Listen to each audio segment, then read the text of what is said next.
what the hell is the algorithm doing? Because it's like it selectively picks videos, like your new ones, makes them super popular for a very brief amount of time, and then like immediately stops. There's like a go moment and then stop. And that happened with one of the recent ones. I did a collab with Ben. You could see on the analytics when it got picked up for recommendations, and then all of a sudden, like maybe 1 or 2 days later, it just stopped. Like almost no new viewers by comparison. It's like almost like a binary change. And you're like, well, that's not organic. That's like a selection process. So I don't know. I've Mine's always pretty similar. I was like, it's even before Blender Nation published the video, right? The high subgrowth, not subgrowth, the videos. But then after that, the second time when it reached, I think that's when Blender Nation published it. Yeah. And the Bitcoin was just flat. I was gonna say, I've always had this like sneaking suspicion that these platforms, like, they try to give you your shining moment so that you have that dopamine hit and then you keep creating. Yes. It's like, especially with TikTok, I'm like quite certain that's probably what they do, because any nobody, no offense to anyone on TikTok, but like almost every one of my friends who has ever been on that has had a video that just gone off for like seemingly no reason. Yeah. But it's like, how can you not put more stuff out after you get hundreds of thousands of likes on a thing? It's just gonna draw you in. So. Yeah, I think you're You right. get loads of likes really quickly on TikTok's a weird ecosystem, and I'm like, I've got it now, and I'm trying to understand it, and like trying to understand how you make content for TikTok.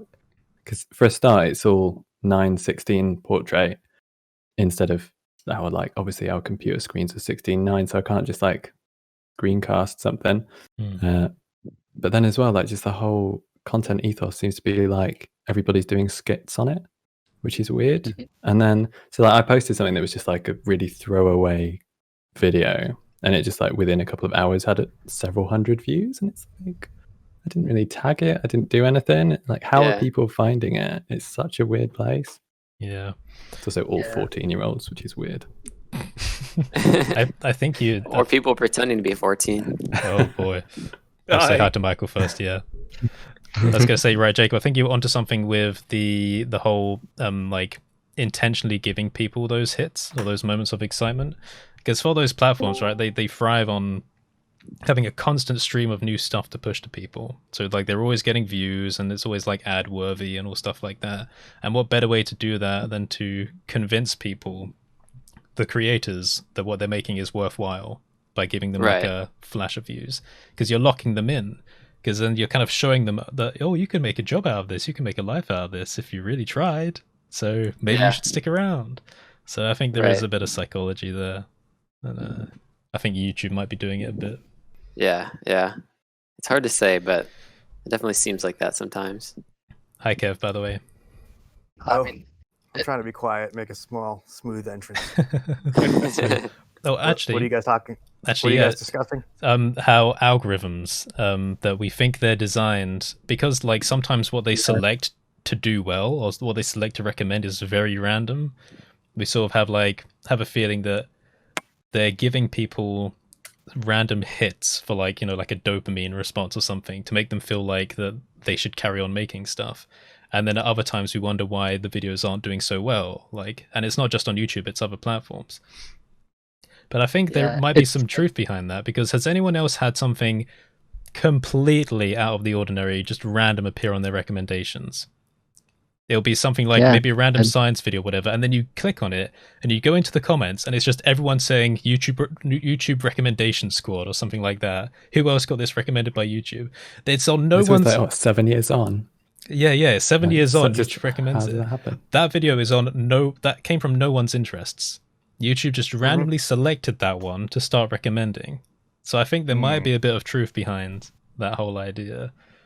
So it's convincing though, it's actually convincing me. It's like, yeah, maybe.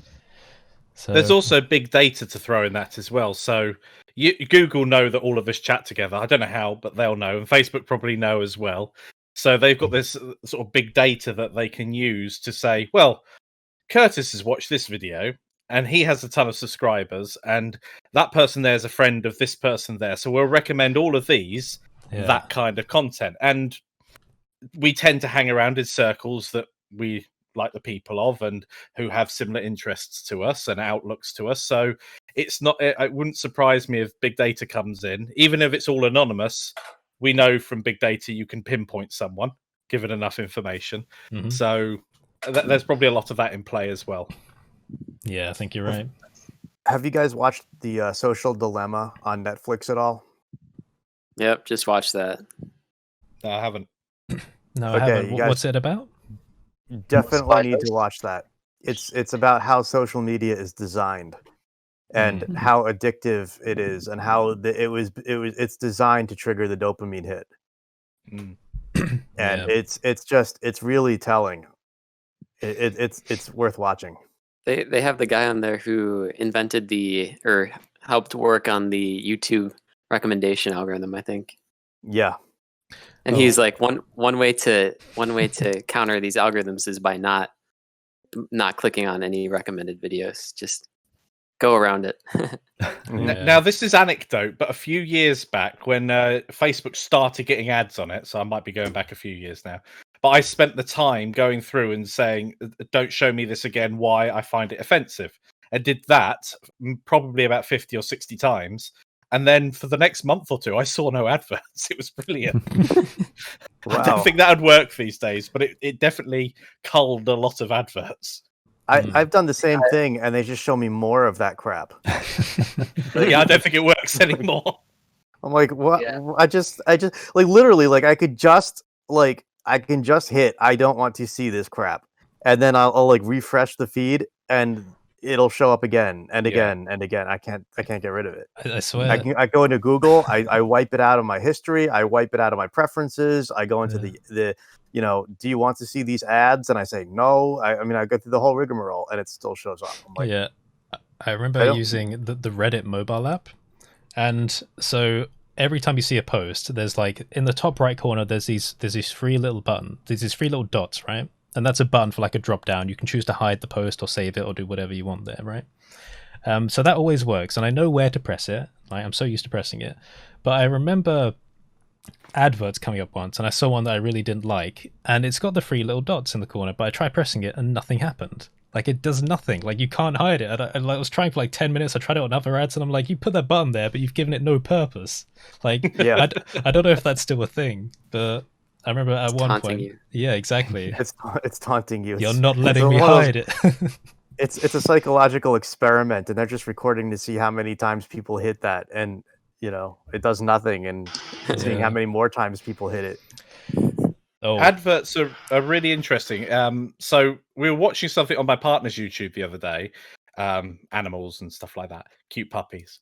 Want a dog anyway, and an advert came up, and it was for a film or a series, Witches or something that's just come out. Has been out a while. My dad did that, and she was like, "Oh, do you want to watch that?" And I was like, "Watch what?" And she was like, the thing that was on the advert. I went, I've switched off adverts for years and years and years, and the only ones that catch my attention, the ones that, like when you're on a mobile, you're scrolling, and then an ad loads in. It's like I was reading that bit of content, then another ad loads in, and it moves it again. I'm like, right, you've lost me as a reader of your site. Oh my god.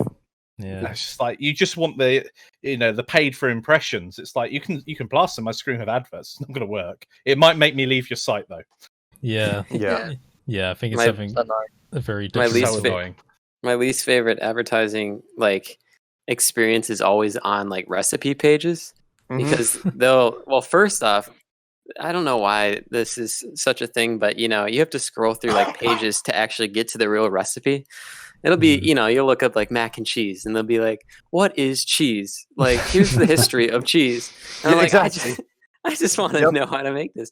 But then, the video will pop up, and it'll follow you down the page about them making the mac and cheese, and it's just oh my gosh, I'm just not gonna eat tonight. They put the history of mac and cheese in there for search engine optimization. Right? It's just so stupid.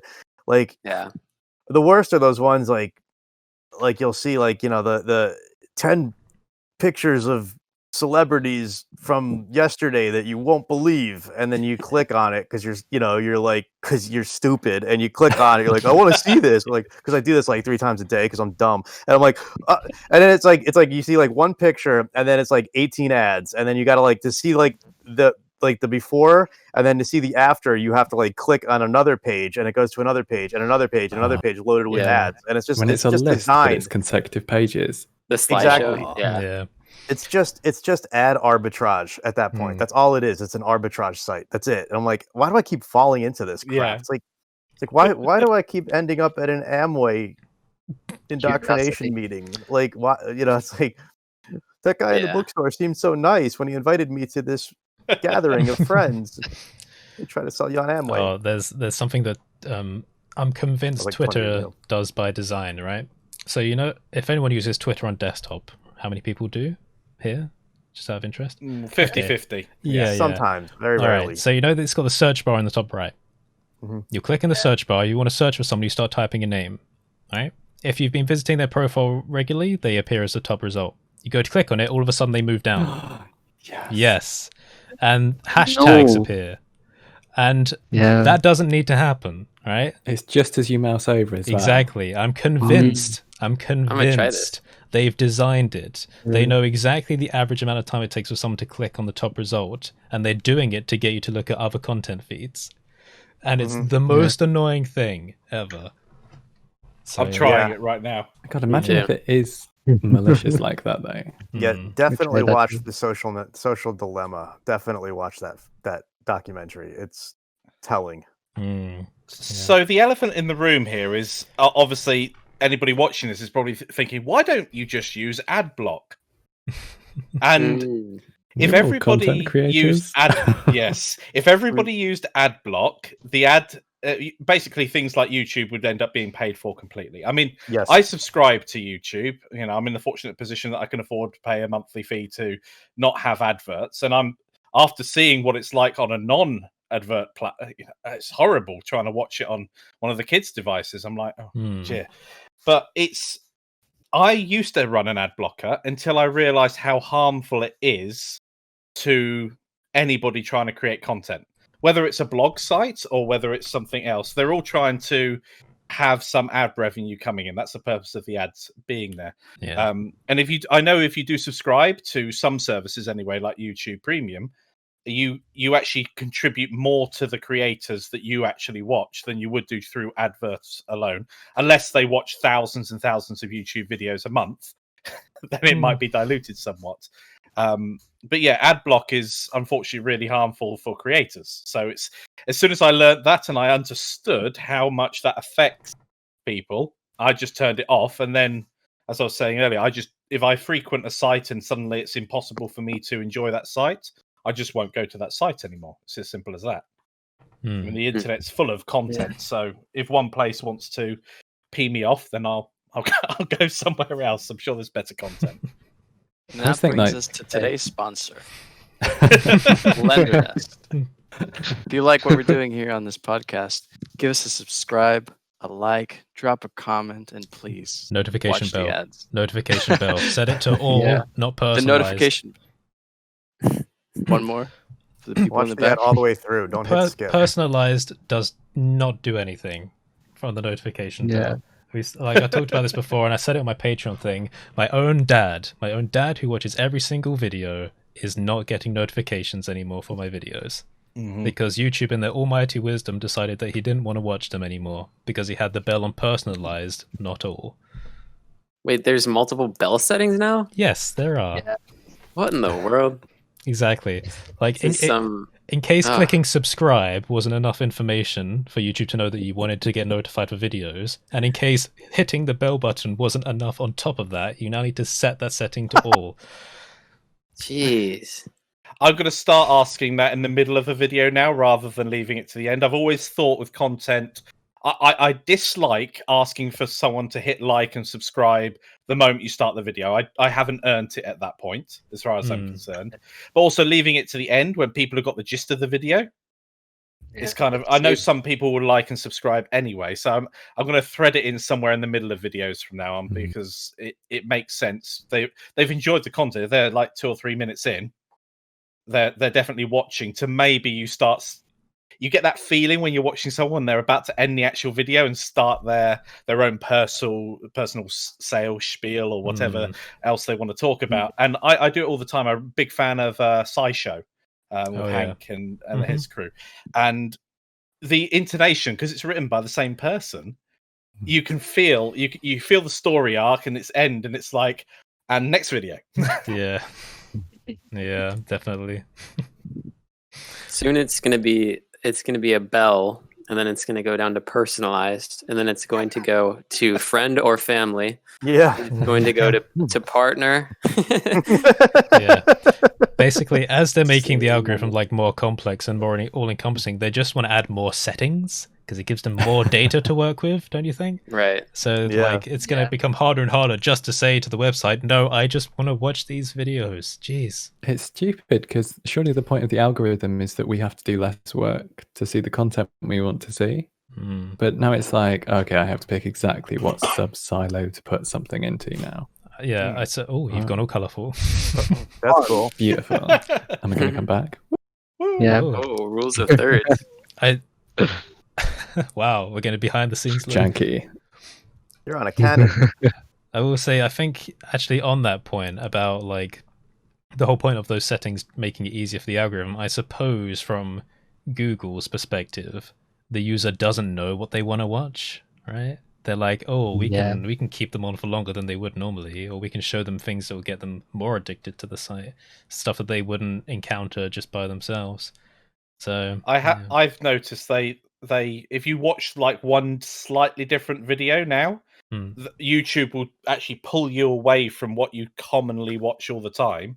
And I have to now specifically click on subscribed to get the list of the people, watch them for a bit longer, and then it sort of meanders back to my core content again, which I actually find really annoying. It's like, I've subscribed to these people because I want them to appear in my feed at the top all the time, not be hidden out of the way. Yeah. Every once in a while, you just want to watch somebody building a house with sticks mud or something. Yeah, with mud. Yeah. But it doesn't mean I want to watch it all the time. It's very cathartic. I once do. in a while. I want to watch it all the time. I want it like glued to my eyeballs. So Shout- everywhere I look, Clockwork I'm Orange always style. watching it. It's Primitive Technology. so- Is that one of the channels? Yep, that's the Yeah. one. Yeah. When they make water slides, that's like the best. Yeah. Out of mud. I had Render said, that, Yeah. I had said Blender boy. in a similar conversation to this in my server, we still came up with the idea that we wished websites would have just a switch where you could turn off recommendation tracking.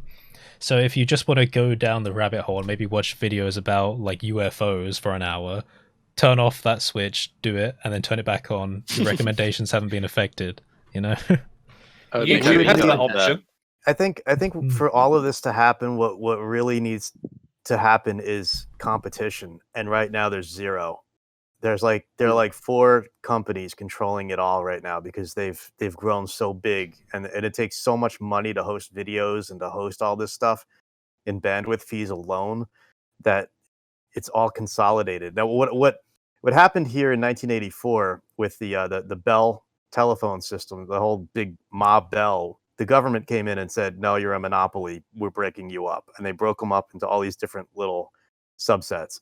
I have a feeling the same is on the table and may happen to tech, but it's so big and so powerful right now that I don't know, but that said, it could break it up into smaller companies, and then you'd have more choice. So then people, companies would compete, and the companies, that will thrive are the ones that will, ultimately be the ones that the users want to use, right? I mean, it's happening now. That's how they got so big.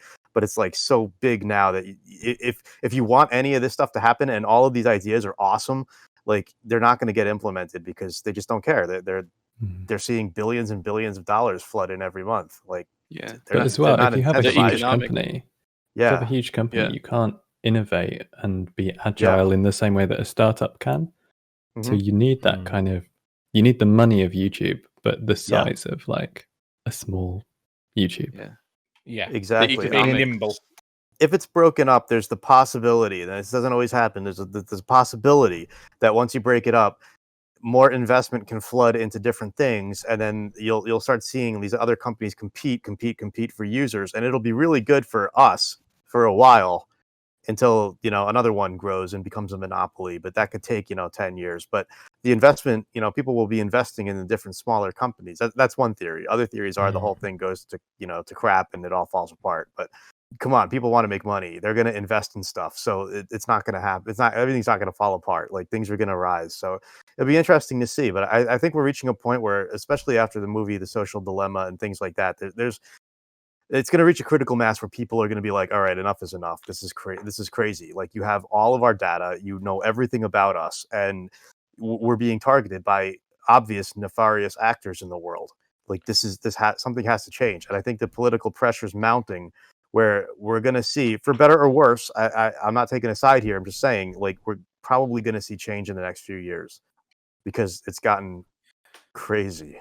There's, if you don't currently pay, so I pay for YouTube Premium because I just enjoy it. I enjoy not watching ads, but every time that I watch something on a different computer or under a different account, I feel like the standard user experience normally for these websites that we're all on lead me to some form of information about a candidate rhymes with dump that is so spooky, because it's either always something specifically tied to that person or some similar like ideals, and it's so scary to think that that's the base of, if this is your first day on the internet, every site that you go on will have that as your starting ground for your source of information, or at least that's been my experience when logging into these accounts. And so having regardless of your sort of political leaning, you have to admit that that's pretty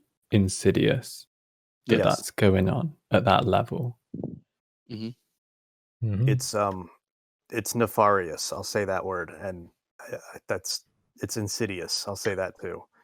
And you guys are right. You're absolutely right. Without going down that rabbit hole, because I don't. It's probably not a good idea for us to go down that rabbit hole. But yeah, it's happening, and I think people are waking up to it slowly. But people are waking up. It's really easy to be manipulated by it, though. If there was a few years back, I think it was a TED talk. They were talking about how if you're only shown things that you like and that were within your own circle, you end up being completely bubbled. Yep. And you could be bubbled to the extent, this was like 15 years ago. Because I remember we were talking about my girlfriend and I at the time going to Egypt for a holiday. So I Googled Egypt and I got all the terrorist attacks that had just happened around that time in the place that was really cheap. But because she always searched for things like holidays, etc., she got loads of holiday deals, which are obviously really cheap at the time because of the incidents that had happened out there. And I was just like, well, if you're in your own little bubble like that, you can be lacking information to make the best decisions. And that's a real issue. It really is. And not only that, but not getting truth at all. Just getting propaganda. Yeah. Yes. And people will, people who are on one side will be like, well, it's great because, they shouldn't get they shouldn't see the truth of, or the information from the other side. It's like, well, what happens when that side, or what happens when that stuff starts working against your side? Because it can happen easily. Exactly. Not Bell, but Orwell. Orwell, exactly. 1984. Yep. Yeah. And it's it's crazy because I see all these people I went to high school with, and I graduated high school a while ago, and I'm watching them all like fall for this stuff, and I'm like, this is crazy. And I know a lot of them just got online in like the last 10 years. And we saw, Michael was saying, this is like, I've been online since the early 1990s and had seen this stuff start, and used to laugh at it, thinking it's it's never going to catch on. It's never going to catch on. And then you start seeing like, people carrying tiki torches at rallies and shouting stuff that you're like, what? How does this even happen? How do these people even like? It's like, what?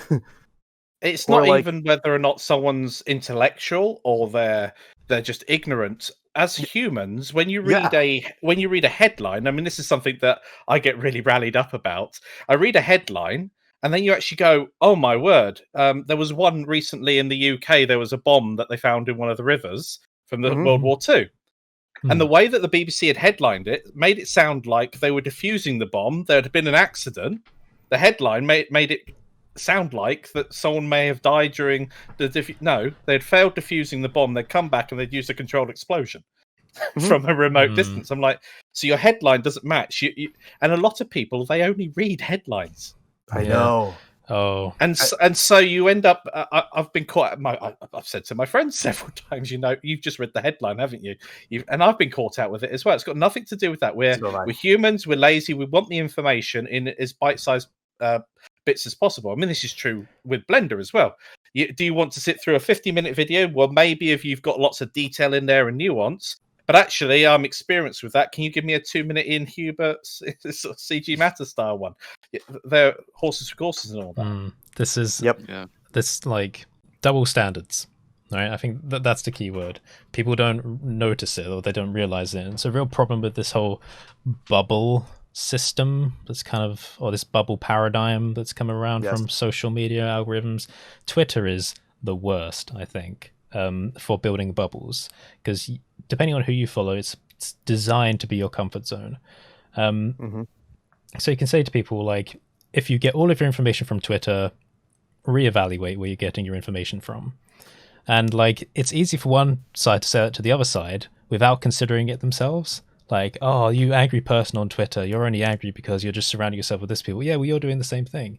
Also, on other websites like Reddit, I see it and it annoys me to no end, where on these political and world news threads, where an article comes in, and because Reddit is generally, or at least the subreddits I follow, is generally quite heavily left-leaning. Not that that's a problem, that's just an observation, right? A feed comes in, if it's a generally left-leaning article, everyone's like, happy about it, or if it's something, kind of insidious to that mentality, they're always angry about it, and it's like a very consistent thing.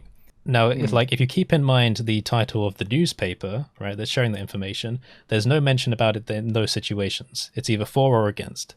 As soon as it's contradictory, people mention the newspaper. It's like, okay, well, don't trust this source. Even if it's the same newspaper that's always been providing them with stuff that they agree with, if it's something they don't agree with, then it becomes an issue. It's like, okay, well, you shouldn't trust it because, they've also said this and they've also said this. And I'm like, okay, yeah, but where was that skepticism when it agreed with you? Like, you're never thinking about, like, oh, we can't question the source because I agree with it, so it's on my side, it's infallible, there's no issue with it. But that's the thing, it's on confirmation bias. Yeah, it's on any side. It doesn't matter what side you're on. So, it's confirmation bias. It's also a logical fallacy called poisoning the well, where you just you basically everything, if one source just becomes bad and you just say, oh, well, everything there, because they lean this way, then everything sucks. It's like, no, reporting stories are different. Look at the story, not the source. You can look at the source, certainly. I mean, I'm not saying don't look at the source. That's important, but look at the content. Are they truthful? Is this a truthful story or is this not a truthful story? Don't look at, because it comes from like this source that it's obviously like leaning this direction, because that's not always the case. I see this a lot. Once in a while, truth comes out. I see this a lot on bringing it back specifically for a Blender-related topic, on the constant battles with what processor shall I get or what GPU shall I get, and you end up with the fanboys jumping in, and you can't use Blender without a GPU. You've got to go out and spend just I can use it on my MacBook Air from 2014. It's fine. Just don't do high poly sculpting or fluid simulations. You'll be fine. And most people don't want to get into Blender to do that. They want to make a character that they've seen on TV or something from Star Wars and all that. That's the sort of thing people in general want to get into straight away. They want to model something that they really, really like, or Pokemon, whatever it is that you're into. I find as well, most people asking these questions, they they anticipate that they'll be doing things which are much heavier than they actually will be. I think most of us who have been doing this for quite a long time, when we come to make a PC, we sort of have a bit of an understanding of what things we might need, because we've been using one setup and we're like, well, I need more VRAM because that ran out all the time for me. So you yeah. exactly. Yeah. So then you go and get that, but then people are asking, and it's like, oh, so I need 128 gig of RAM for my. Yeah, off you go. Probably not. I think those questions are not actually, do I need this hardware, or do I need that, or do I need that? They just don't know where to start. Genuinely, I think that's the root cause of their issue. That they're asking these questions because they're just barriers. They want a reason not to start or to fail before they've even started. There's a proper psychological term for that. But the most difficult thing is to actually get started, to start a project. The most difficult thing for me to do is to press record, to get a video out. That sort of thing. So, so I know, Curtis, you've talked quite a bit about this sort of stuff on your channel in the past as well. Yeah. Actually, just about the hardware thing, it's quite funny because when I got this new computer to start with, because the way I do it is I custom order a new computer from scratch, get someone else, like another company to build it. I get the warranty on the whole thing, they send it over, and then over like the next couple of years, I will replace bits and bobs, a bit like the ship of Theseus or whatever it's called. And then eventually I'll get bored and then just do the whole cycle again and like go from scratch. When I started this cycle and got this one, I only got like an i5 9600K. I got a few people say, well, why'd you get an i5? Like, you need something, more powerful. I'm like, don't need it. I mean, like, over the last couple of years, I like exactly how much power I need. I'm offloading all of my rendering to the GPU. Don't need it. Not a single hiccup, not a single problem whatsoever. I've upgraded now because of the new RTX is coming, and I think, okay, well, the CPU is going to become the bottleneck now. But if you have an understanding of what you need, then that's fine, right? So yeah. If you're not pushing up against bottlenecks, I think that's when it's time to get the next best thing. But if you really haven't been limited by your current equipment, I'm convinced there's not a reason to upgrade. Like, that's always my metric, my litmus test is like, am I being limited and limited like frequently, not just one project, but is this a constant reoccurring thing where I could actually do better things with better tech? Like my camera, for example, it's a GH4, it's pretty old, but it's really good.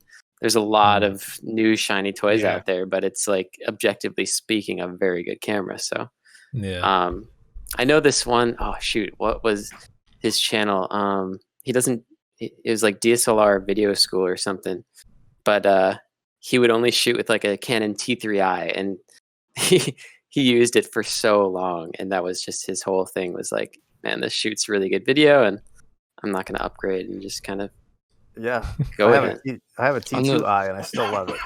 Yeah. On the subject Still a of great like camera.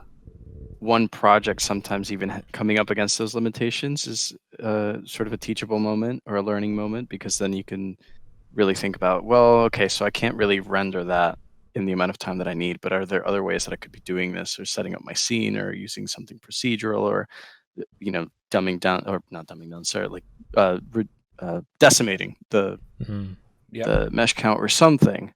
And then you learn about these things that maybe textures with the thing in the right. Yeah, exactly. Like maybe I don't need an 8K texture for that one thing. I love watching this video. That's like, this person didn't know. Was it CG Geek who was like, he said his computer sucked, so I bought it and I made this. Yeah, that's an awesome one. Stuff like that. Yeah, I had a great discussion with he turned out to be a professional photographer who's getting into Blender, and we had this deep discussion, like, if you've got a 4K screen and that's your final output, then and if you're using a 4K texture, I know it doesn't quite line up, but bear with me. If you're using a 4K texture and the object isn't filling up the entire screen, you don't need a 4K texture. Exactly. If it's filling up a quarter of that screen, that's 1080p. That's a 1K texture. There are exceptions to that, like if you're using like a height map, then you do want as much resolution as possible, because when you move that around, you get the steps in between being interpolated. But otherwise, no. And think about to bog down your computer with high. Think about your output, like not just on your screen. If this is only going to be seen on Instagram, Twitter is a good example. Yeah, like the compression on those platforms is not amazing. So exactly. I think one of you said this in the last show, but I'll admit it blew my mind, because I was not doing that. Just for testing a render, like, why output it at the resolution for the output. Just bring it down a bit. I don't know why I didn't make the jump between doing like exporting stuff in Premiere at lower res and doing the same in Blender. But it saved me a lot of time, so thanks for that. The same's true with animations. You've got the step count. If you're doing a 60 frame per second animation, why? But whatever you're doing, put the step count to your frame count and render out your whole sequence, your 5 minutes or whatever, with every second. Then you can eyeball every second and check for artifacts and then go and hit render, because you just made it 24, 30, 60 times quicker to get a base output. Yeah. Ooh, and you can also render the viewport, which is super helpful for animations. Yes. Yeah, viewport just saved me on a whole freelance. I just finished a gig, and man, I did the whole thing on like a 1070 graphic GTX 1070, and it looks good. And I'm like, I mean, just using viewport rendering small, checking everything really helps. Like workflow is everything. It's everything. And now with these crazy upscaling, I think that's what it was that we were talking about last time, like the upscaling, AI upscaling, and denoising. Yeah, interpolations. Right. Yeah. Like converting 15 frames per second to 60 frames per second. Though it's like a little bit of glitches, but still, it was good. It was really good. Yep. It was really interesting though.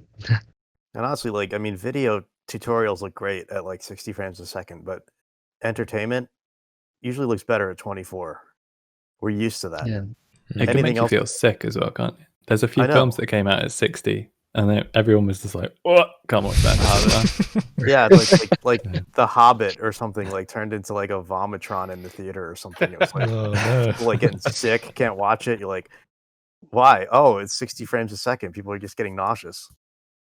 I don't know if that was, What will be in it? I mean, 60 frames per second. How will it look? I don't even know. But one of the things that lower frame rate introduces is the motion blur. Now, if I'm playing a game, it's the first thing I'll go and turn off. I hate it. It's great for cinematics, as you were saying, but if you're actually trying to do something, it ends up quite jerky. Or not jerky, video games, you want the frame rate. Yeah, video games, you want that frame. You want a higher frame rate. Absolutely. A high refresh rate, high frame rate. Absolutely. But motion blur adds speed, doesn't it? If you've got something exploding and you can just see it going off, it's like, well, that would look much more dramatic if it was blurred. Yes, which obviously 24 frames per second will bring to the table.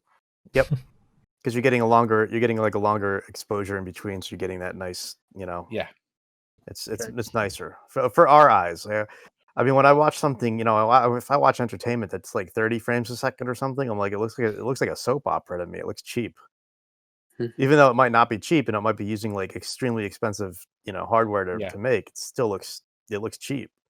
Yeah, the motion blur in Lion King was off, the new one, the live action one. So people hated it so much. Still haven't seen it. Yeah. Don't watch it. That's what amazing. I love it. don't watch it. Well, no, I watched. I know I'm not supposed to give an opinion, but yeah. I chose not to watch it because the original Lion King was my favorite film ever for a long time, and I'm not going to tarnish the memory of it with this new one. Mufasa, rip. That's fair enough. Yeah. Oh man, the original one. I watched spiritual experience. I still think we all seen Spider-Man: Far From Home. Actually, that's the only one I haven't seen. I watched it amazing. No, it's so good. I think amazing. I'll watch it. Maybe amazing. Is anyone else excited about the idea of Tobey Maguire maybe coming back for one of the next ones? And Andrew Garfield. Come on. Yes, Andrew Garfield, both of them. Like, it's going to be like proper. I mean, what is the storyline? All I want is for them. They need to recreate the Spider-Man pointing at each other meme. This is a massive meme online. I just want them to do it. It's going to be all three of them just pointing. Right. Yeah, that would be actually like, who are you? Like, if this is like a live action multiverse, this would be good. Anyway, sorry about Lion King. I think the original one had what I think is still one of the best soundtrack tracks in history. And there's this little section, I think it's called This Land. And it's done by Hans Zimmer. It's this nice little piece, but it builds up, but it's all just about like describing the environment coming back to life with music. And that's one of my favorite pieces ever. I like that. Was it the one when he you see the rain come? Oh, that. And then yeah, that keeps the motif there. It's like that's a really good build up. Mm-hmm. Yeah, I like it when musicians will stick to motifs and they'll stick to themes for the different characters. And I see some of the better movies, they do that, and The Lion King did that. Hans Zimmer did that really, really well, and he had that deep kind of spiritual music when Mufasa was in the clouds. Yes, and then he brings it back at the end when Mufasa's walking, or when Simba is walking up Pride Rock. Yep. To let out his roar, to assert his dominance as king. And you hear that, and it was just such an amazing crescendo in that music. It was just like it blended, the everything coming back to life with the deep, remember who you are, that deep, like, grounded, core of the story in music, and it was phenomenal. Star Wars did it as well with the Force theme, and who else did it well? Lord of the Rings did it really well with the Hobbit theme. I think concerning hobbits. I think there's my second favorite again was also Hans Zimmer, because he's just such a genius. The end of the Da Vinci Code. I don't know if anyone remembers that. I remember that. But there's one track that plays where what's his name, who Tom Hanks plays, kind of like figures it out, and he's like outside the Louvre, and there's this one song that plays. I think it's called Chevalier de Saint Royal or something like that. But it's a really nice track as well. Similar kind of thing. It just builds up with its motifs. But it was interesting. Is it a good movie? Yeah, it's controversial, but it's good. Yeah, but it was a good movie. I remember that. I did a lot. It's the story. Yeah, the book's really controversial. Which one? The Da Vinci Code. Joking. Yeah. No, I meant which book. Oh yeah, well, all of them.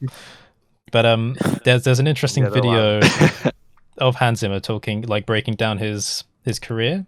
I don't know if you've seen these, but they take some high profile people and get them to break down their career over the years, actors and musicians. But Hans Zimmer got one, and when he got to The Lion King, it was interesting because he was talking about how he had like maybe a not so good relationship with his own dad, or losing his dad early. He said that it was interesting doing it because he like drew parallels with it, and I think that was cool because he could channel all that feeling into like a very similar story. So I think it all just came together really well. And The Lion King was supposed to be like a B project. I don't know what the A project was. Was it Pocahontas or something? Or maybe it was another one. Yeah, so it's the B animation team making it, like, didn't have much investment. Ended up being one of their best films ever. So yeah. Yeah, it was. Honestly, I think it was one of my favorites of like favorite animated movies ever.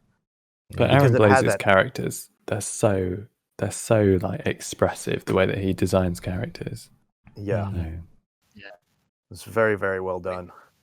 But yeah, I mean, the Hans Zimmer's music really, really made it. I mean, Tim Rice and Elton John also, did a great job with the songs. But Hans Zimmer's deep music in that movie was everything. I mean, it really made you feel. Even in the which one? I think it's the Kung Fu Panda 3, the Ugu Essence by Hans Zimmer, and I forgot the other one. It's like a combined one. It is amazing. I keep listening to it every single day. It's in my Spotify top, like repeat. For sure. I love that. Yeah. Ugu Essence, it's good. I watched that yesterday with the kids, so that's fresh in my mind. Yesterday, the Beatles. No, Kung Fu Panda 3. I watched. Kung Fu Panda 3. Yeah. Somebody was just talking about yesterday, the Beatles movie, and I was like, I still haven't seen that. It's on my list. Along with all the Kung other Fu Panda music 3 movies. Yeah, Kung Fu Panda 3. Yeah. I haven't seen any of those. What surprised me about that film more than anything else was it's the third one of a series, and it wasn't rubbish. Because a lot of films, by the time you get to number 3, they're milking the franchise. Yeah. True. Yeah. Somehow this was maintained properly in the Star Wars and Harry Potter, and then many animated movies, sequels and stuff. But yeah. I keep watching Kung Fu Panda all 3 parts, like a streak, 1, 2, 3 in a single day or something. Every day. Not every day. No. Maybe Harry Potter, but yeah, not Sorry, I was just going to say, Sharon, how many times have you watched Harry Potter? countless times. But I read books twice. Hmm. Yeah, I read through them twice too. Because it's just revising the whole thing once again. It's a good series. It's nice because I grew up with it, 2000, the first movie. That's when I was born. It's kind of relatable. There was another really interesting video about how the sound of magic in those films changed over time. I don't know if anyone watched that one, but it was really good. Yeah, they got different composers as well. So every film. The first one was so happy. Yeah. Yes, yeah, but it was happy. The first one, the guy set up all of these. Oh, there I go again. Come back, come back. Let me. There he is. Yay. Let me just pause this. Yeah, in 2000, I think it was 2001. My wife, she wasn't my wife yet, but she's like, "Oh, we got to go see Harry Potter," and I thought it was just like some kids book, And I'm like, "I don't want to go see that. Like, what? Come on!" And she's like, "No, come on, just all right, let's do it." And I went, and I was like, "Oh my god, that's so much fun! It was so awesome." I had to read started reading all the books right after that. Starting at the first one, I read through all of them. My mom got me the book in Spanish, but when we were in Venezuela, and I was so opposed to it right away from the beginning for some reason. I don't really know why. I think I just didn't want to read. And then I think we were out somewhere that same day, and I just had it, and I started reading, and I finished it that same day. And I was like, okay, I can get into this. Yeah. It's addictive. The first time when I was reading it, the first time when I was reading, I was not even that good at English, so I didn't understand it much. But because I was a movies later, it was like, okay, I knew the whole story. But then the second time when I was reading books, like after my 12th, I had like a long time gap before I got into college. I think it was just 7 days or something. I completed the whole series, 7 books. Nice. Wow. And I was like, whoa, this is like, what are these movies? It's like just tip of an iceberg. It's a lot of things. I literally cried in some. I mean, I got emotional at some bits, but I'm just imagining a younger version of yourself being very fluent in English words having to do with magic, and the rest is just developing. Yeah. Everything is aloha mora. But first time I don't think I completed it properly. It's like just bits and pieces. But dude, second time I was completely addicted to it. And I started I literally converted my Instagram name to Nimbus 2000. Wow. And I never changed it. It. Brilliant. Not willing to. Nice. I've not had a chance to do that in quite a while. Be able to fully immerse yourself in something completely. I think the last time that I managed to do that was many years ago playing Elder Scrolls Oblivion. Yes. I don't know which one. Yes. I put all the texture packs in, upped it all, had the trees actually towering into the distance. I spent so long in that game, and I got to about 80 hours playthrough, and I was just like, I'm going to start again. Not even, and that is going back a while, but that was phenomenal being able to have the time to do it. Growing up sucks. Yeah, that Oblivion. The older you get too, it's like when you start getting like more responsibilities, you're just like, man, I just want to like go back and like play Mass Effect again all the way through. And I'm like, no, I can't do that because I don't have time now. I'm like, yeah, but if I can't play a game that has a storyline at least once a week for a couple of hours, I lose the plot. And it's the same with a TV series. If I'm watching that and I leave it like 3 or 4 weeks, I'm like, what's happening? I did that with Expanse. I watched the first 3 seasons of Expanse, absolutely loved it. Okay, 4th one comes out, it's complete now. I'm going to sit down and binge it. Nope. I got about 6 episodes in and went, something happened, and then I came back and I was like, I don't know what's happening. I'll start again, and I've done that twice already. God. Yeah. That's like me with the 100. It's like I don't remember where I left off. I'm like I can't go back to it. Or like we were watching Once Upon a Time years ago, and I'm like we stopped watching it for some reason. I think it got kind of soap opera-ish or whatever, and I was like I lost interest. But now if I pick it up again, I'm like I don't even know where to start. Well, you got 7 seasons. Was it 7 seasons? So much to keep up with. It's quite a bit. Oh. I've got that issue with Game of Thrones. If I do, I have never seen Game of Thrones. Don't. And I'm not going to because there's too much to watch. There's too much of a barrier to entry. I'll say this: if you watch Game of Thrones, okay, stop at season. Stop at 7th season. Actually, 6th. 6th stop. max. 4. Stop after you can watch you can watch the last season, but stop at after the long night, and that's it. Yeah. Series is done after the long night. You don't need it you don't need anything else anymore because they phoned it in. They screwed it just like they did Lost. Spoiler. But there is something that annoyed me yesterday. One of the people working on the film said, spoiler, by the way, that they wanted to kill off everyone on that episode. And I was thinking, oh, that would have been amazing. Why didn't they do that? But they just, because that was the whole point of Game of Thrones. Anyone could die, and it was realistic, right? They should have done that. All of those main characters just dead, just like straight up. I know, every one of them. But loads better. That's one of the reasons why I really like The Walking Dead. The fact that you get attached to these main characters that nope, gone. Sorry. Yep. Out of the blue. Remember my whole problem with Walking Dead though is that the author himself said, "Oh, we're never going to reveal what's the cause of the whole thing," and I'm like, "Come on, you gotta have some payoff at the end." Like, we're just watching a soap opera now. Like that's all it is. Because I'm like, it's lost but its I'm like, steam by the end of 10 seasons worth. It's lost its steam.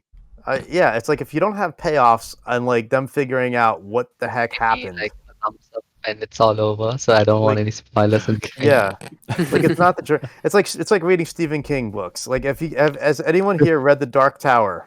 No, all the way through. Okay, I'm not saying anything about it. Don't.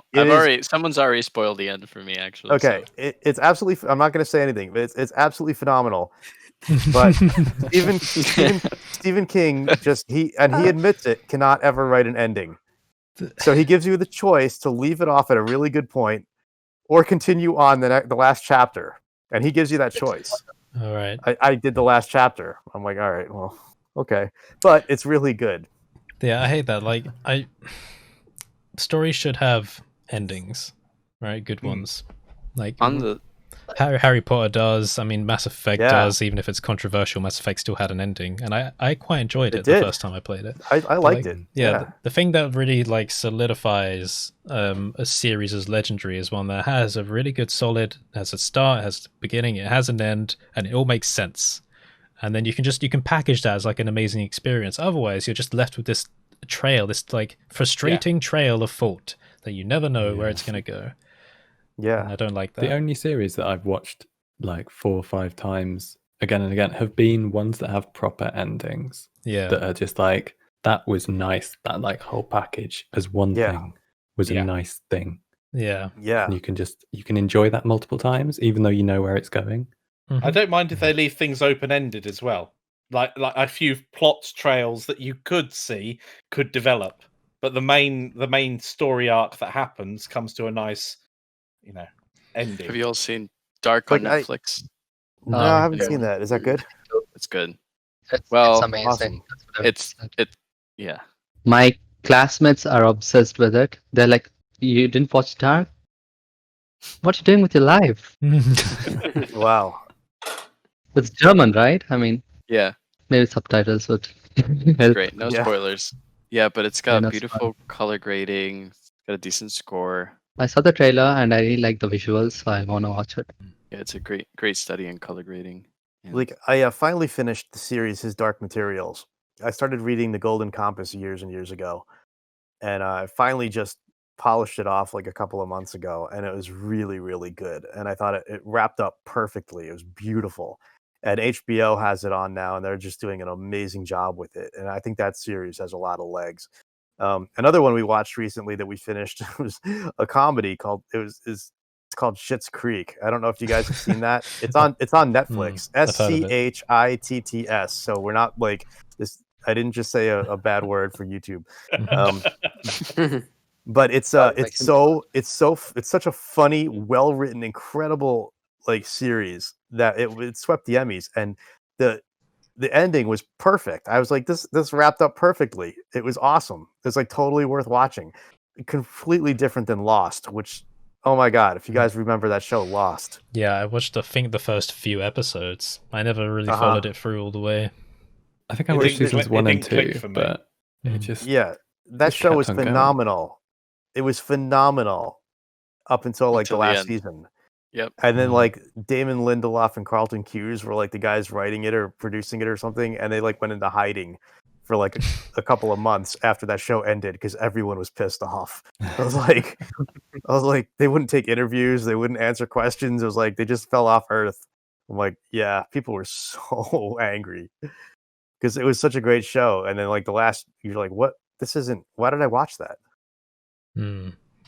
Well, maybe D&D should have done the same after Game of Thrones. I know. Oh well, man. Do you remember the meme that we kind of forgot this thing? The meme. We kind of forgot that Arya went somewhere, but then she didn't come back again. Oh, there were so many memes after that season. Spoilers. Yeah, spoilers. Oh, D&D just forgot that this happened earlier in the story. They just forgot this. Yeah. Yeah. Like I will say, I thought that the episode "The Long Night" was probably one of the coolest episodes of TV I've ever seen. Yeah. I thought that episode itself was so well done and so good. Everybody's like, "Oh, it's so dark." I'm like, "Yeah, but it's supposed to be." And I just thought I was disappointed in that so much happened in such a short time span, but I thought like as an episode of television, that was phenomenal. Like, everyone who worked on that deserved like every accolade possible because it was so good. Didn't it take like 50 nights to shoot as well? It did, yeah. I watched that after show, and it was like they spent like a month or over a month filming that one episode. I mean, this was like a feature film quality in one episode of TV. It was so good. I don't think I've ever felt so tense as watching that. Like, you know, Spoiler. Because I turned off all the lights. I was in Florida at the time in our house out there, and I was in my room, and I had my bed kind of opposite the TV, so I turned off all the lights. It was pitch black, and I was just sitting there. The only light in the room was just a TV, and just like the bit, you know, where the battle's kind of starting, and like and I was just like, this is so tense. It's really good. And when you just without spoiling it, you just watch the torches go out. Yes, exactly. And you're like, what? And you know who was carrying the torches. And you're just like, dude. What? That's why. This isn't going to end well. Yeah. I was also in Florida when I watched that one in an Airbnb, watching it on the screen on my laptop cast. It was so dramatic and tense. But I think the only time I've been more tense than that, or almost as tense, was a couple of episodes prior when John is battling, and I think he either gets off his horse, and there's just so much. That one fight scene, there's an epic fight scene. Jon Snow, spoiler. Forget Battle of Bastards. Yes. Yes. I know the episode. I watched it 100 Battle times. of the Bastards. Oh my god. Yeah, God. that or maybe Uncut Gems. The episode Hard Home was the one where they're up in the north. No spoilers, but it's when you first see the power of the walkers, and you're like, oh my god! That's when you first see the Night King raise his arms at the end of the episode. Yeah, and there was a really interesting part in that. You know, the silence that like after it was all done, and they were just like moving away on the boat. And it was just like completely silent. I love that. That's a really good shot. Yeah. Silence. It was so good. That's why that was why it was so, like the ending was so horrible for so many people, because it was like the show itself was so good. And I mean, all the fan theories are better than the... What's that? Yeah. Every single fan theory was better than the actual result. I should send you. I know. And the soundtracks, basically, every single soundtrack was amazing. I tried it on. Yeah. There is one track from the last season that I actually really liked. It's the only track I liked, and it's called Master of War. and it's to do with the throne room, the scene in the throne room, and it's really cool because it's designed in two halves, the song. So one half is like particularly kind of more aggressive, and then the second half is like this really serene, peaceful, like string tone, and it's just a really nice track. Well, more well designed than the rest of the entire series. Rough. But, Yeah. My favorite is The Light of the Seven. Yes, is that the one that plays Except during of Bella, yeah. Yes. Okay, I was about to look it up. Oh, Yeah. Which one is God. that? The Light of the Seven. I tried it Oh, on yeah. piano, like on the keyboard. Yes. God, it's It is so hard. Like my it's fingers are not moving at all. You But yeah, I play? got the first part. That's it done. Oh, that's awesome. Here's You the thing. play. That's great. So someone watching this video back is going to go, "Oh, I haven't watched Game of Thrones yet. Let me just check the spoiler sec." Oh my god! I know. Definitely label it. Yeah, Please I've done it label it before. like the spoiler section of this video. I've done it before. Yeah, with the spoilers. So. Oh my god! I think after a It's certain time frame, you can be excused for spoiling something. Yeah. True. But I mean, on I a know- good note, the Song of Ice and Macbeth Fire is spoiler, not done please. yet. Yeah. What's that? I Which said one? no Macbeth spoilers, please. Yeah. Too recent. Too soon. Yeah. But, The series is never done. The book series will never be done. I love that one interview Yeah. with George R. R. Martin and Stephen King, and he asked Stephen King, like, how the hell do you write so many books? Because he's just pumping books out, and George R. is just hanging out. Again, another spoiler. But then when George R. R. Martin was like, the books are going to end the same, but with a different middle ground. It's like, Yeah. no. Surely he wouldn't want to finish the series because now he's in a position where every time he wants a blank check, he can just release a book. Yeah. And just cash in. Cash Not in, that I'm exactly. cynical, but Yeah. No. he can Yeah. just. What a position to be in. I know. It's like Amazon picking up Lord of the Rings and doing it in the Second Age. They have so much to play with, so much that it should be really cool. Like, you know, guys, how much I'm into Harry Potter, but then I was not this much into Fantastic Beasts for some reason. But I was really excited for the first movie. I really wish there was more books, but no. I did And too. eighth part of Harry Potter was like, no, I don't want to watch it. Maybe if I come to London, I might go for the show, Oh yeah. I want to. Mm-hmm. Leavesden? You should go. Yeah, actually, if you do come to London, Pinewood? It's Leavesden, but let me know when you come, because then I can take you to the studio tour. You have an official one to Charon, or is that just everybody who's watching the BlenderNest? Well, I'll keep it within this group. Oh boy! Definitely specify that. No pressure. I got in there. Like, okay, I got in there with some friends for free once, and it was quite funny because my dad was working next door, so we went over to the gates, like the key card reader. Basically, the entire studio is fenced off, but at certain points along the fences there are like turnstiles that you can walk into, but you use your card to be able to go through. So we walked up to one, and I think you probably got a few weird stares from people going, "What are these kids doing?" at at the side of the studio. So I called my dad over, and he came and said hello, and that was nice.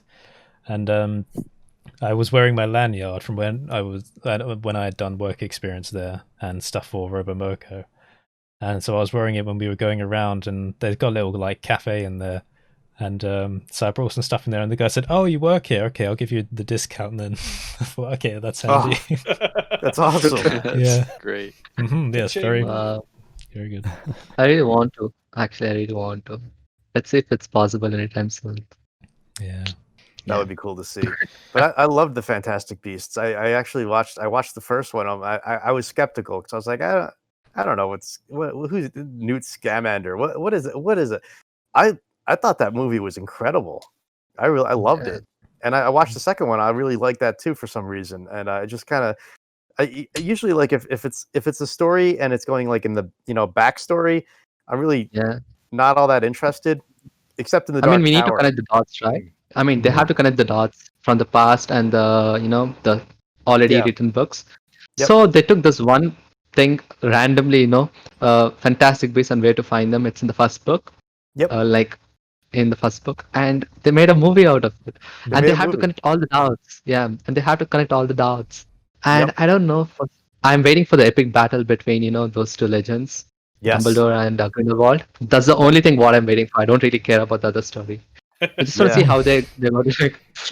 It was like waiting years to see Obi-Wan fight Anakin. Yeah, and like in the books, in the Harry Potter books, they say this is the epic battle of the history. Is like obviously I want to like imagine how it all happened, right? Yep. Yeah. I'm really waiting for that. It's a 5-part series, so we have 2 more parts in between stopping this. Oh my god, really? Wow. Yep. Yeah. Yeah.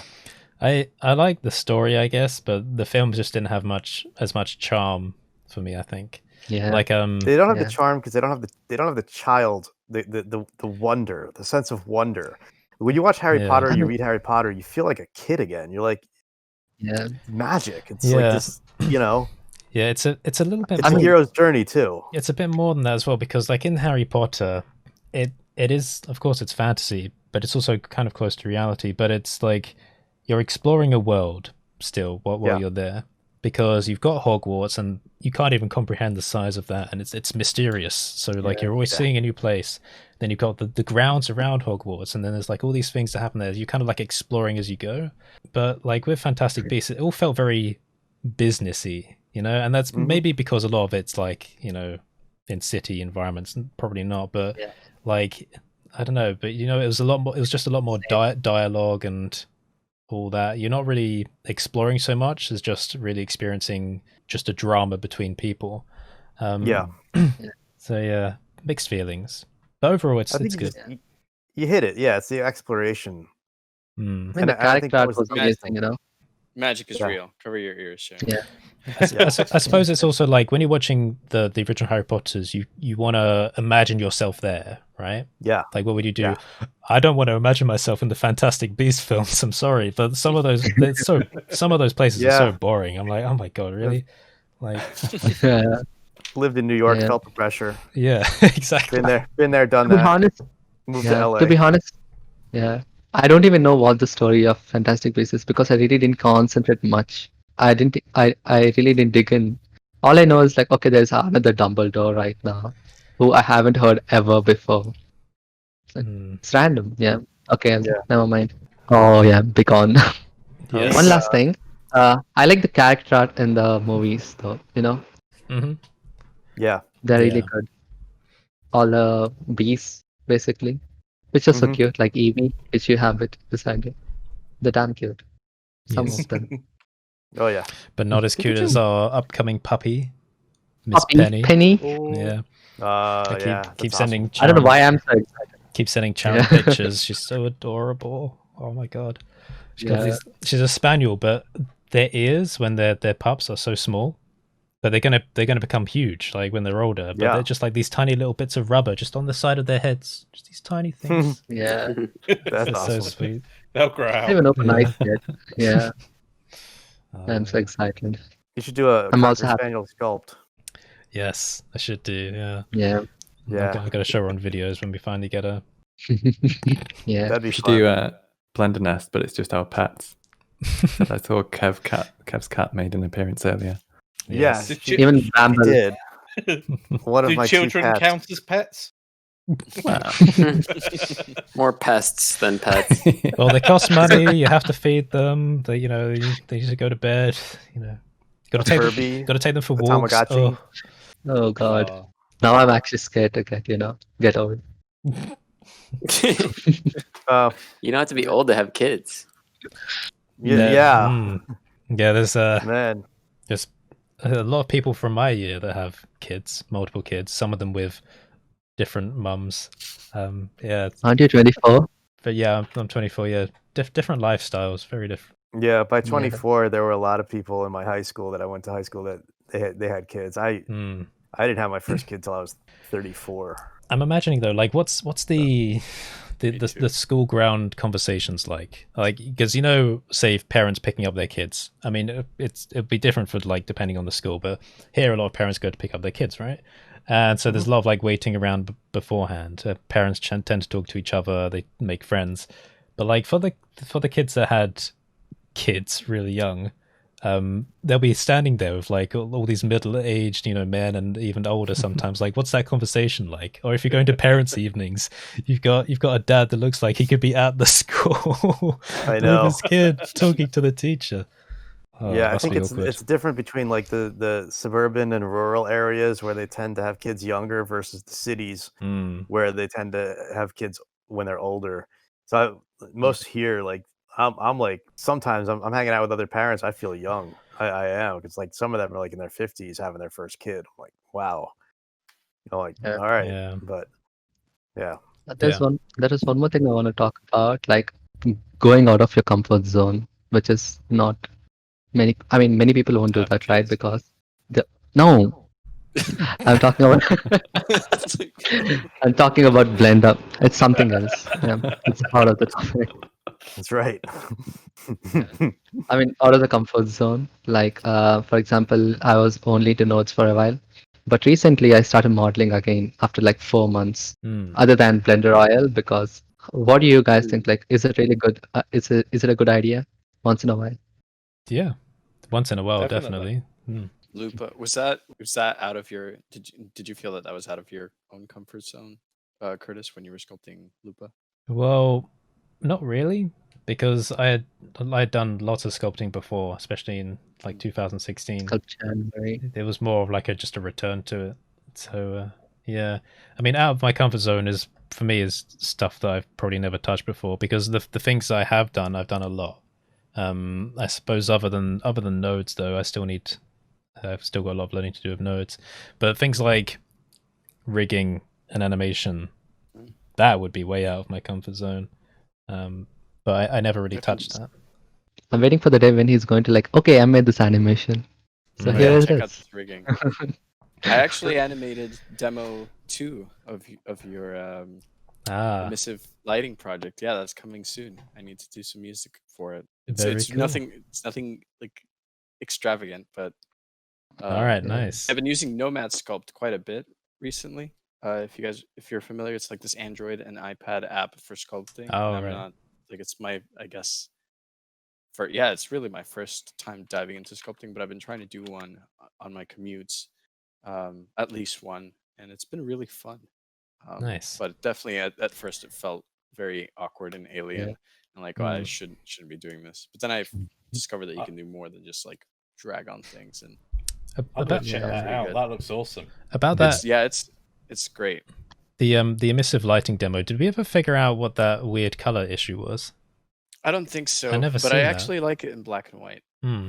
Sorry, we're talking about something I put on my Patreon, because Arturo is a very lovely supporter on there. I had uploaded. Stalk him on Instagram. Yeah, I had uploaded some emissive light resources, because in Cycles I don't use normal lights anymore. Like for most of my stuff, I just use emissive material lighting. Just because I like the control you can have with it, like just across an entire surface and like blending perfectly, like really advanced area lights. But there was one demo I put on my Patreon. Had some invisible objects in the scene that were providing emissive light around a character, and when Arturo was rendering them, some of the frames would be colored and some there would be no color. I was like, why? We couldn't find out a reason for it. They weren't animated or anything. It was just odd.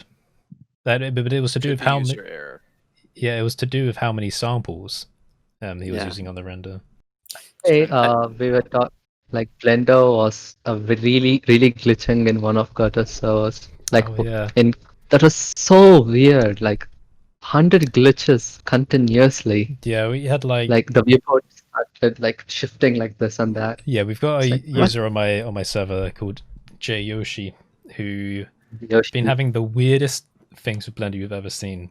So the text, it changes just to random characters from like any alphabet, sometimes not even like from alphabets, just like random shapes and symbols. Some of them are missing, so it doesn't make sense.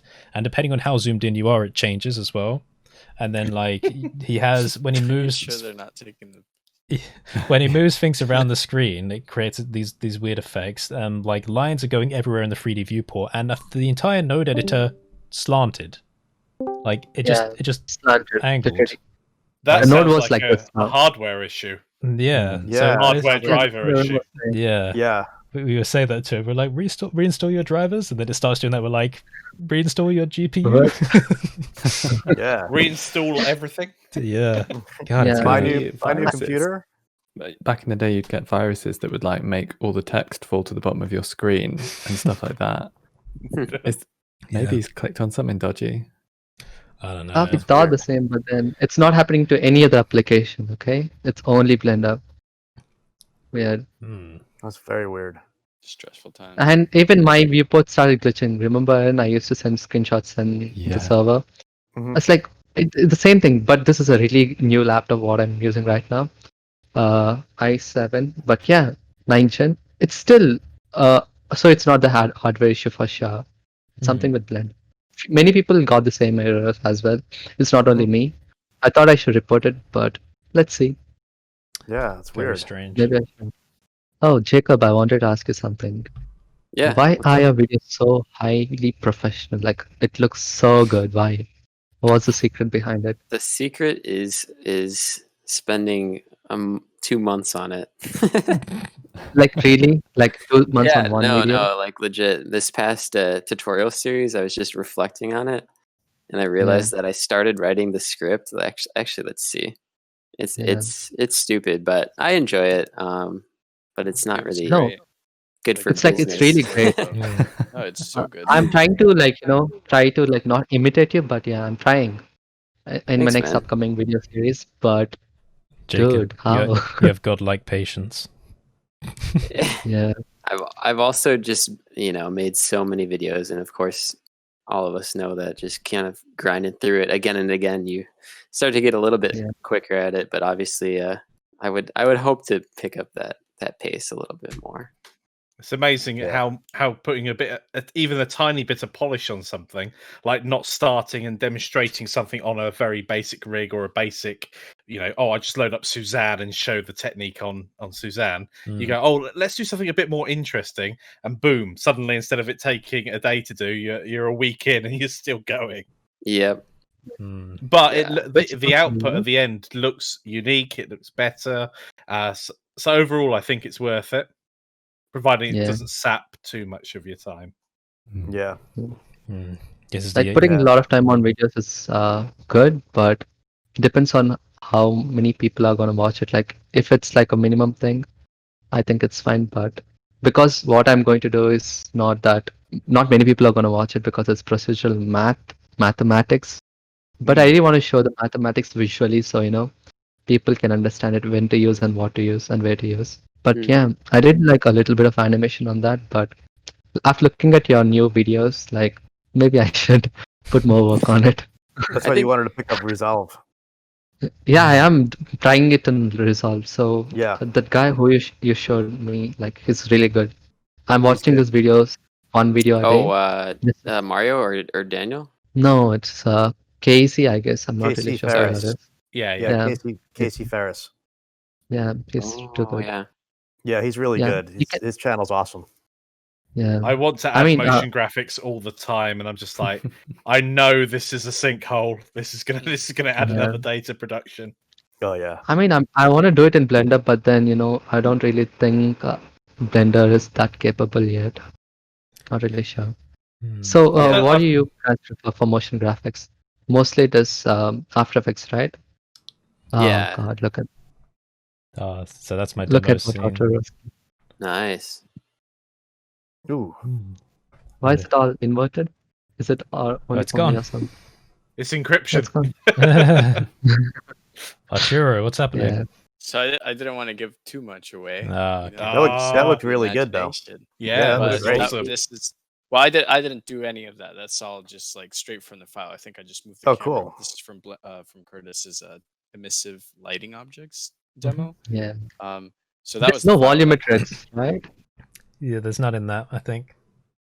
Yeah, there's no volumetrics, I guess, when you showed me. Like, it looks damn good. Yeah. Yeah, it does. The lighting technique. So I was bummed because when I exported it, the colors didn't come out, but even without color, it looks great. I just don't have it readily available to show to. Yeah, I need to look into that color issue. It's very weird. Are you using the absolute latest version of Blender? at the moment? No, I think I'm using the first 2.90.1. Oh, I'm not sure. I've had a few crashes with that 2.9.1 at the moment, especially if I try denoising. If I denoise using optics, it will just go crash, which is a bit annoying. Interesting. I haven't had an issue with that, but I have had, for the first time in a long time, an issue swapping from Eevee to Cycles, having that crash. That was fine for like a long time. It used to be terrible when 2.8 was first a thing. Never changed the rendering engine. But they got that fixed. But now I just one though. Just one randomly. That's the thing I always hated about Blender, especially when writing Python for it, is that it doesn't compromise. Like if it's not happy, it just closes. Won't tell you anything. It's terrible. It doesn't tell you, no debugging, nothing, just closes, just crashes.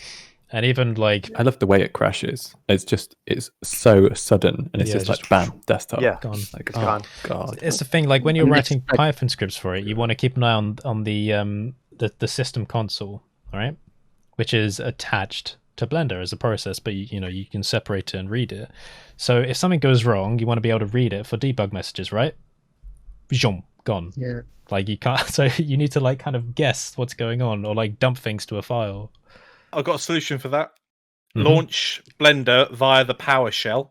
Right, okay. Or on Linux, launch it via your terminal, or on Mac, the terminal. Then the terminal or PowerShell is the console. Alternatively, and when Blender crashes, you've got your error message right there. Yeah. If it leaves one. Yeah, alternatively, you can do it from VS Code using the Jax Luke Blender Development Extension add-on. But yeah, that's definitely a way to get around it. But it is annoying because like a lot of the things I do are embedded in Blender, like the generator tools, for example, or if I'm testing functions for EasyBPY, because they're things that, well, you don't want to have to set up something external for it. It's just like a quick little, let's give it a try. Yeah, if you're writing a little script, the last thing you want to do is pull out the big guns to write it. You're like, I can do this. Crash. Yeah, exactly. No. I just wish it had more info. Oh, have people seen about Serpens or Serpens? The visual scripting tool? Yeah, it's I think it's really good. It's cool. It's like I'm in the Discord server as well. Yes. Yeah, they got Discord. It's a node-based way of building Python add-ons in Blender. So and my menu is just nodes. Yeah. So you have a node tree. It's like, we'll have like a menu, we'll have like an operator, we'll have a button, and the button goes to this operator, and then you can run it, and then you can see it in Blender. Oh, that's nice. And it's just $12. Yeah, and it's then, just $12. And then you can export it as well. So cool. Maybe one day. Yeah, I never even thought about it. You could. I mean, just coding a basic if statement is basic when you're new to something, but actually having a visual way of doing it's amazing. Pretty. Oh, Arturo. Is that just a glimpse? It looks very nice, but I don't feel like I can I don't feel like I can compliment it too harshly, because maybe it's like stroking my own ego at the same time. No, it's only because you can't see your colors. Yes, it's true. I like the monochromatic. It's nice, even without. Yeah, it's actually nice. Yeah, that's one good lighting tip. Actually, like if you're not sure whether you're over saturating things or things have got off balance, make it grayscale. Like remove all color to start with, just have a look, and you'll be able to see if things are too blown out or don't make sense. Yeah, sometimes I really like the the clay renders and the actual renders. Just because. And I started working with Workbench, like the render. Workbench render. Not many people use it, but it's really good. Like it's really good. I didn't even find any tutorials on that. Actually, talking about that, when I sculpted that looper model, some of the initial viewport renders look really nice, and then like you would say to me, Sharon, like, are you going to texture it? And the thought that always goes through my head is, it looks nice now, right, with all these matte caps and all this cavity and all this like AO going on. As soon as I swap this over to like Eevee or Cycles, it's going to look dead, right? So like you need to get that looking to a nice enough level where like it's at least on par in terms of being visually impressive as the viewport matte cap. So like when someone says, are you going to texture, I have to go, well, this is where I'm going to be now. So yeah, if I can visualize myself at least getting up to there, then okay, that'll work out. I sent my robot model in the voice chat text if you guys want to see that. I like it, Oh yeah. Thank you. It's I don't know. It's just I didn't have a base mesh, and my workflow was really bad. It took me 2 days to get to that point. Maybe because it's been like 4 months since I modeled, but yeah. Yeah. How would you like do like a robot? What would be your workflows? Someone do just start. that for another week, and you'll be bashing one of those out every hour. Yeah. Yeah. Well, Probably. you're doing it right, and I think it's good because you've gotten advice from us in the voice chats as well. So you're approaching it the right way, where don't make everything from one block, right? This is the mistake that a lot of people make when doing hard surface modeling, because it's to do with like visualizing what steps you can take next, like ideation, right? Because if you're trying to achieve a shape, if you start from a cube, there's only so many ways you can modify this cube with basic operations, right? So you'll add more geometry to a side, then you can do things there, and you're like, okay, well, I want to make this a bit more curved, but now you've got these vertices, and they don't just conform to what you want to do. You need to find a way to manipulate them to how you want them to be. So you've always got to like work around all these faces and try and make things that are still manifold, and it's tricky like turning a cube into what you want. If you start with just planes, it's a lot easier because you can visualize where you want your surface to go, and you can literally just draw it out with vertices, right? So you don't have to worry about like keeping all this other content intact. Just draw out those planes and segment it. Don't do it all in one object. So I think that's the key point, is to draw it out with vertices. So it's like I wouldn't even work with planes initially. I would draw my edge flow with vertices, and then I'm like, okay, let's make this into quads. That's exactly how I did and the then whole let's thing. fill this in. Yeah, that's exactly how I did the whole thing, because it was more easier for me to understand it, because I had a reference image. STO, his amazing hard surface artist. So I just started first, what people in the voice chat text was saying was, just take a grease pencil. Ben was saying it to me, just draw the shapes and forms and then just trace it out with vertices and then start modeling on top of them. So I did. It was late process, but then I think it's totally worth it. Yeah, this is something interesting I tried with, I think it was the Sergeant Butters artwork, like this it's like this World War One-ish military body uniform, but then with a robot head. I remember that one. And I hadn't really done it before, but I was like, okay, let's do clothing that way. So I literally just drew out vertex lines, like around where I thought the seams of the clothing would be, just randomly in space, and then I connected them. So like just fill in the gaps. And it worked, because then you just sculpt over the top of it to modify it afterwards. I was like, okay, well, that's quite an interesting way of doing it, because it's a bit like how Marvelous Designer does it, because you're kind of like drawing out where cloth should be in this 2D viewport, and then just seaming it together in the 3D view afterwards. And I got a lot of people going, well, why did you do it that way? Like, what, you could have just like modeled it basically. And I was like, well, because I could just do it like that. Because you draw the seams really quickly, and then you just connect them, and then you can just, make it look nicer afterwards. It's just a really quick way of like getting those ideas down in 3D space. It's a very logical way of working as well, because t-shirts are not made out of one giant sheet of material. That's right. What's that? That's a poncho. No, even that has a seam. And if you're modeling a car or a spaceship, they're made of panels. It's not extruded from one lump of material. So separating it out into objects, focusing on one bit at a time. The only thing that I've ever really struggled with is, like, let's say you were doing a car and you're trying to get paneling to match up. But even Tesla get that wrong. So, they're an actual car company. Yeah. That's another piece of advice as well, Sharon, that I haven't mentioned on the channel before, is if you're kind of semi-improvising things and you don't know how to get like a nice looking shape for something hard surface like a robot, work from the inside out rather than the outside in, right? So you got to think about purpose to make things a bit more believable. If you build like a skeletal frame, or if you build the joints, you give yourself a guide of things to work around. And you'll find that oftentimes in making those things, you can inspire yourself into a new direction of what you want it to look like. So purpose is definitely a good thing to key into. Because of course, some beginners, they just think, I want to make something that looks amazing. So they try and like get those shapes in of something that they kind of remember from Star Wars, but they didn't quite remember it right, and they don't have the skills to modify it. And then, they try and push it into shape, but everything looks off proportion and it doesn't make sense. And so, yeah.